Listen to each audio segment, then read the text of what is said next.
Conclusion. The Africa Theology series is an important collection of materials because it is written by Africans for Africans. It is a series that should be on the bookshelf of every local church pastor because it allows him to understand some of the most important aspects of theology, but in his context and at a level that is accessible and relevant for his everyday ministry. The work of theology is more important in Africa today than at any other time in history.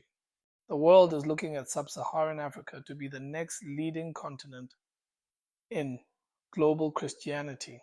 As Western evangelicals continue to push the boundaries of liberalism and licentiousness, it is the church in Africa that is calling the world back to holiness and biblical standards.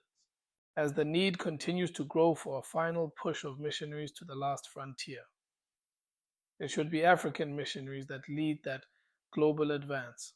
As the evangelical church hungers for a spiritual and theological reformation, it must be the African church and African theologians that chart the ways forward. It is time for Africa to take her place and be used by God to pave the way into a brighter future. That will not happen without sound theological works written by African scholars for the equipping of the African church. We welcome you to this series, hoping that this series will be the continuation of a trend of African theological volumes that will prepare the African church to lead the world into a greater expansion of the kingdom of God. May God bless you as you do the important work of theology in a difficult African context.